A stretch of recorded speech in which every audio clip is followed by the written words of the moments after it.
Je sais que vous aurez probablement envie de me juger à la fin de cette histoire, mais avant toute chose, sachez que j'assume la responsabilité de ce qui s'est passé. Si ma femme n'avait pas fait ce qu'elle a fait, peut-être que les choses auraient pris une autre tournure pour nous. Je m'appelle Adam. J'ai 32 ans et mon ex-femme et moi avons été mariés 2 ans avant de prendre des chemins séparés. J'ai rencontré Megan au moment où j'ai été transféré de mon ancien lieu de travail vers un autre pays. Dès mon premier jour dans ce pays, je suis allé boire un verre avec un de mes collègues qui voulait me faire découvrir la ville. C'est ainsi que j'ai rencontré Megan. Elle était assise seule au comptoir, buvant tranquillement. D'une manière ou d'une autre, nous avons commencé à discuter. C'est ce phénomène qui se produit quand des inconnus se rencontrent dans un bar pour la première fois et commencent à se raconter leur vie. C'est de cette façon que Megan et moi nous sommes rencontrés. Ce jour-là, elle avait eu une mauvaise journée au travail. Elle n'a pas pu s'empêcher de partager ses mésaventures avec moi et Jude. Peut-être que si elle avait su ce que l'avenir nous réservait, du moins la part positive des souvenirs que nous avons partagés ensemble, je ne pense pas qu'elle se serait épanchée autant cette nuit-là. Après m'avoir écouté pendant ce qui semblait être 1 heure, elle m'a posé des questions sur moi. Je lui ai donc expliqué que j'avais été transféré par mon entreprise dans son pays. Pour une raison que j'ignore, quelque chose l'a rendue curieuse à mon sujet, et c'est ainsi que notre amitié a commencé. Je dois être honnête, si Megan et moi étions restés simplement amis, cela aurait quand même été une expérience formidable pour moi. Je n'aurais pas été blessé et trahi de la manière dont je l'ai été. En apprenant à la connaître davantage, j'ai découvert qu'elle travaillait comme aide-soignante. Petit à petit, elle m'a raconté des choses sur elle-même, des choses comme le fait qu'elle rêvait d'être éleveuse d'araignées et de posséder un grand élevage d'araignées une fois plus âgée. Voilà pour les rêves d'enfance. C'était pour te montrer à quel point Megan pouvait être drôle par moments. Honnêtement, j'aimerais dire qu'au fil des années et des rencontres, avec quelques petites amies à mon compte, Megan était l'une des filles les plus transparentes et authentiques que j'ai jamais rencontrées. Elle avait un don pour vous laisser voir au travers d'elle et, après avoir rencontré sa famille, j'ai finalement compris d'où lui venait cette qualité. Non seulement elle était transparente, mais elle était également très gentille et traitait tout le monde autour d'elle comme ses égaux, quel que soit leur statut social. Elle aimait et traitait ses amis, ses proches et sa famille de la même manière. De plus, elle parlait rarement mal de quiconque. Je pense que sa personnalité a joué un rôle majeur dans sa capacité à être une excellente soignante. En plus de bien traiter les personnes proches d'elle, Megan savait aussi très bien traiter les étrangers. Ceci est l'une des choses que j'ai aimées chez elle dès notre première rencontre. Une fois, nous sommes sortis la nuit pour nous promener. Après avoir marché un moment, nous avons décidé d'entrer dans une petite boutique à proximité pour prendre du jus d'orange. Après avoir pris tout ce que nous voulions, alors que nous attendions que les vendeurs finissent avec les premiers clients pour s'occuper de nous, un vieil homme mendiant est entré. Il a demandé à la vendeuse si elle pouvait lui donner une bouteille d'eau, précisant qu'il n'avait pas d'argent pour la payer. Personnellement, je pense que la vendeuse aurait simplement pu dire non. Mais elle n'a pas fait ce choix. Au lieu de cela, elle a crié sur l'homme, a quitté le comptoir et a tenté de le jeter hors du magasin. C'était un spectacle triste et terrible à observer. Je ne m'attendais pas à ce que Megan s'énerve ou dise quoi que ce soit, mais à ma surprise, elle a réagi. Elle a crié sur les vendeurs pour avoir traité un vieil homme de cette manière. Ensuite, elle a payé une bouteille d'eau pour lui. Lorsque je lui ai demandé pourquoi elle avait agi de cette manière, elle m'a répondu que l'homme lui rappelait celui dont elle s'occupait. J'ai trouvé cela vraiment humain de sa part, d'autant plus que l'homme semblait faible, fatigué et très démuni. Avant que nous ne quittions le magasin ce soir-là, nous avons entendu des rumeurs. Certaines personnes murmuraient que Megan avait fait tout cela pour les éloges, ou pour qu'ils la perçoivent comme une personne bienveillante. Mais ces rumeurs n'étaient pas vraies. C'était sa réelle personnalité et, bien que nous ne soyons plus ensemble, je sais avec certitude que Megan était simplement elle-même ce soir-là. La vérité est que cette générosité était innée chez elle, cela faisait partie de son héritage familial. Le premier jour, Megan m'a invité à dîner chez elle. J'ai été stupéfait par leur amour et leur acte de gentillesse. Si je ne savais pas mieux, j'aurais dit qu'ils étaient ce groupe rare d'humains que le monde ignore, car ils me faisaient sentir comme si j'étais un membre de leur famille. Son beau-père, Bob, était incroyablement chaleureux et accueillant. La mère de Megan, Lily, m'aimait tellement que je souhaitais être son fils biologique. Le demi-frère de Megan, Max, était formidable. Grâce à eux, j'avais l'impression de vivre dans la région depuis très longtemps et je ne me sentais pas comme un étranger pour eux. Après une année passée à côtoyer Megan et sa famille, j'ai réalisé que j'étais profondément amoureux d'elle. Je ne pouvais plus penser à aucune autre femme qu'à elle. Elle avait conquis une partie de mon cœur et l'unique chose que j'espérais avec impatience, c'était de vivre heureux avec elle et sa famille, pour toujours. Quand j'ai parlé à Megan de mes sentiments pour elle, il a été facile pour nous de commencer à sortir ensemble car elle ressentait la même chose pour moi et elle savait que c'était réciproque. Les choses sont alors devenues plus faciles pour nous. Je travaillais déjà pour l'une des meilleures organisations de son pays, donc l'argent n'était pas un problème pour moi. En moins de 5 mois, nous avons planifié notre mariage. Quand le moment est venu, mes membres de la famille et mes amis se sont rassemblés et nous avons fait une belle fête.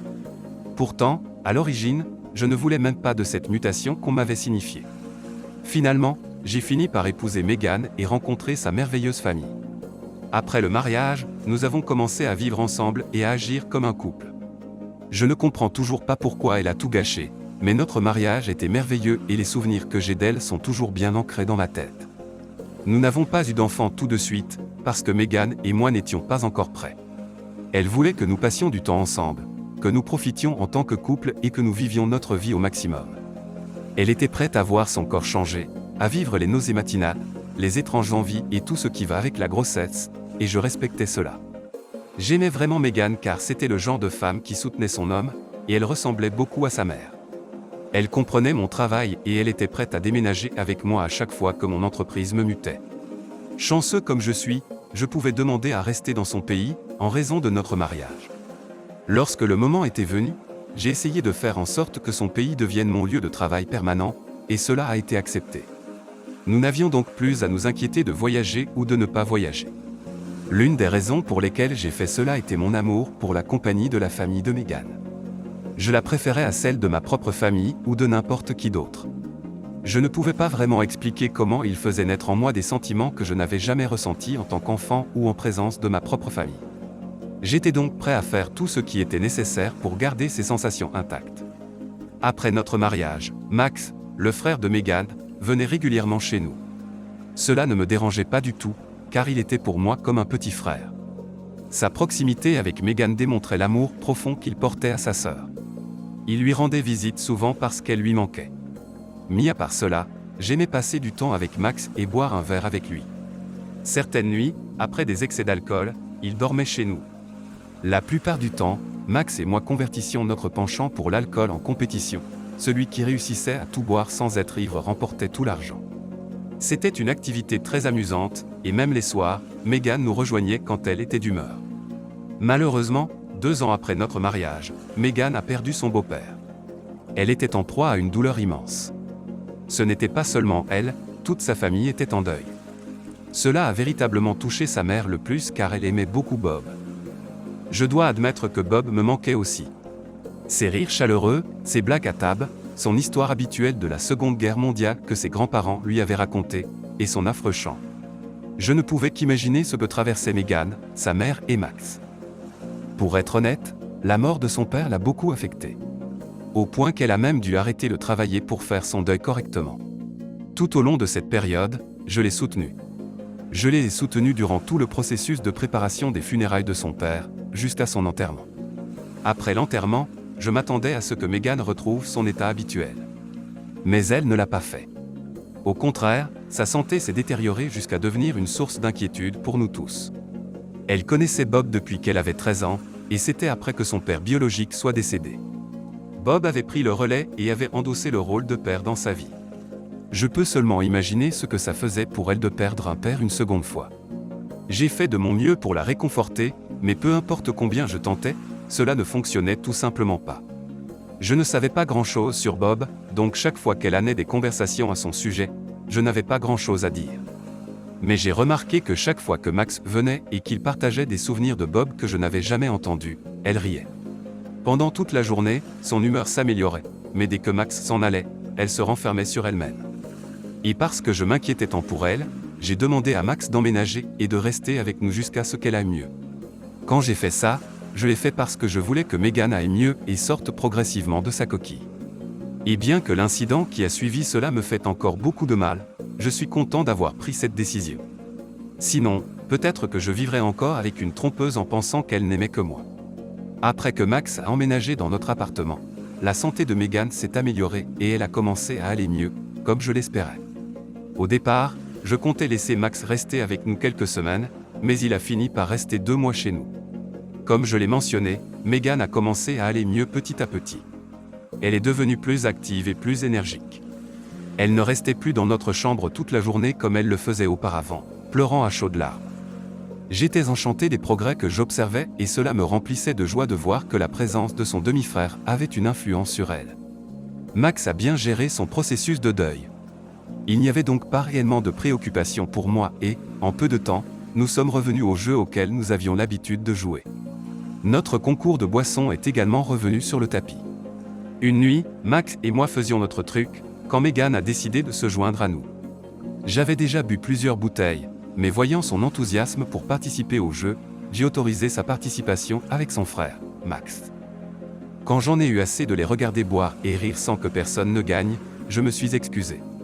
Je suis allé me coucher car je ne voulais pas rester au-delà de mon heure habituelle de coucher, d'autant plus que je devais être au bureau à 8 heures le lendemain. Je savais que Megan était en de bonnes mains, je suis donc allé me coucher l'esprit tranquille. Vers 1 heure du matin, je me suis levé pour aller à la salle de bain. J'étais encore endormi en sortant du lit, mais après être entré dans la salle de bain et avoir senti le carrelage froid sous mes pieds, une partie de la somnolence s'est dissipée. C'est à ce moment-là que j'ai réalisé qu'il y avait des bruits étranges venant du salon. Au début, je pensais qu'ils provenaient de la télévision, mais après avoir mieux écouté, j'ai compris que ce n'était pas le cas. J'ai marché à pas de loup de la chambre au salon et, à ma grande surprise, j'y ai trouvé Megan en plein élan. Dans la chaleur du salon, n'importe qui aurait pu dire ce qui se passait. Je suis resté là, incapable de prononcer un mot, car je voulais être certain de ne pas être dans l'un de ces mauvais rêves. Alors qu'ils étaient encore en pleine action, j'ai allumé la lumière et Megan a bondi de surprise. Ils avaient tous les deux l'air d'avoir vu un fantôme, et à l'expression sur leur visage, ils ne s'attendaient sûrement pas à me voir. La chose suivante que Megan a commencé à dire fut « Je peux expliquer », mais elle n'avait pas besoin de donner une explication. Ce que j'avais vu était on ne peut plus explicite et, sans perdre de temps, je l'ai échassé cette nuit-là. Je ne pouvais même pas me rendre au travail le lendemain à cause de l'état de confusion dans lequel je me trouvais. Quand je me suis repris, j'ai conduit jusque chez la mère de Megan pour lui raconter ce que Megan et Max avaient fait. Elle était tellement déçue qu'elle ne pouvait même pas prendre la défense de ses enfants. Elle a tenté de me réconforter et, dans ce processus, nous sommes devenus intimes. Même si je ne suis pas très fier de ce qui s'est passé, j'ai réalisé que la mère de Megan était bien meilleure amante qu'elle. J'ai apprécié chaque moment passé avec elle et nous avons commencé à entretenir une liaison. Pour quelqu'un qui était plus âgé, je ne m'attendais pas à cela de sa part. La même semaine où j'ai surpris Megan et Max, j'ai contacté un avocat qui s'est chargé de préparer mes papiers de divorce. Au début, Megan a refusé de les signer, pensant que je changerais d'avis et que je lui pardonnerais. Cependant, je ne le pouvais simplement pas. Nous avons donc entamé le divorce, sans qu'elle ni son frère ne sachent que j'avais une liaison avec leur mère. La situation a persisté pendant un certain temps, et je l'ai appréciée aussi longtemps qu'elle a duré.